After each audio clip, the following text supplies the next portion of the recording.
আজ আমি আপনাদের দেখাবো 10 টাকা দিয়ে কিভাবে ফুটিং বানানো যায় একটা ডিম আর 10 টাকার দুধ দিয়ে। তো আমি এখানে দুধটা গুলিয়ে নিচ্ছি। এখানে 2 চামচ চিনি দিয়েছি। চিনি দিয়ে ভালো করে একটু গুটে নিচ্ছি। এটা ততক্ষণ গুড়তে হবে যতক্ষণ পর্যন্ত না চিনিটা গলে যাচ্ছে। তো আমি এখানে প্রায় 3 মিনিটের মতো গুটে নিয়েছি, চিনিটা গলে গেছে। এখন আমি একটা কড়াই নিয়ে নিয়েছি, কড়াইয়ের মধ্যে ক্যারামেলটা বানাবো। তো আমি 1 চামচ চিনি দিয়েছি, এখানে হালকা একটু পানি দিয়ে দিচ্ছি চিনিটা গলা পর্যন্ত, যেন চিনিটা গলে যায়। দিয়ে আমি একটু ভালো করে একটু নাড়াচাড়া করে নিচ্ছি। এটা একটা গোল্ডেন কালার আসা পর্যন্ত আমি একটু নাড়াচাড়া করব। অল্প ডিম আছে কিন্তু এটা করতে হবে, বেশি আঁচ দিলে আবার পুড়ে যাবে। তো আমি এটা 3 মিনিট করার পরে এরকম হয়েছে। এখন আমারটা মোটামুটি হয়ে গেছে। আমি চুলাটা অফ করে দিব, কারণ বেশি হলে তাহলে এটা কালো হয়ে যাবে।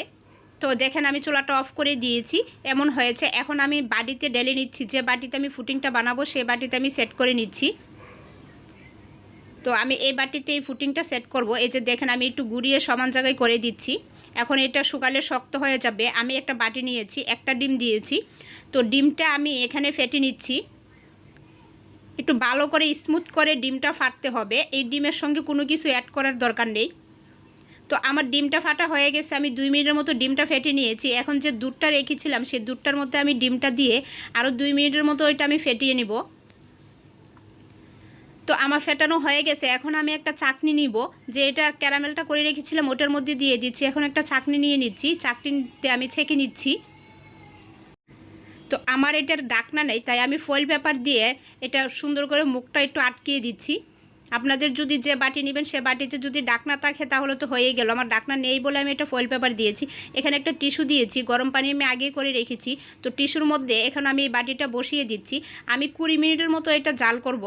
ডিম আছে, 20 মিনিটের মধ্যে আমি আর ডাকনাটা ওপেন করব না। তো 20 মিনিট পরে আমি ডাকনাটা ওপেন করে দেখি কি অবস্থা। আমি চুলাটা অফ করে দিলাম, কারণ এটা অনেক গরম। আমি 30 মিনিটের জন্য রেস্টে রেখে দিয়েছিলাম। 30 মিনিট পরে ডাকনা খুলে দেখি কি অবস্থা হয়েছে। এই যে দেখেন আমারটা একদম জমে গেছে, একদম নাড়াচাড়া করলে পড়ছেই না। তো এখন আমি এটা ডিমুল করে নিচ্ছি। একটু আস্তে ধীরে সময় নিয়ে ডিমুল করতে হবে, না হলে ভেঙে যাবে। তো আমি একটা প্লেটে এটা ঢেলে নিচ্ছি। এই যে দেখেন একটা ডিম আর 10 টাকার দুধ দিয়ে কতটা ফুটিং হয়েছে।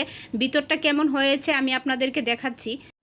আমার ভিডিওটি যদি ভালো লাগে তাহলে আমার চ্যানেলটা সাবস্ক্রাইব করতে ভুলবেন না। লাইক কমেন্ট করে পাশে থাকবেন এরকম আরও নতুন নতুন ভিডিও পাওয়ার জন্য।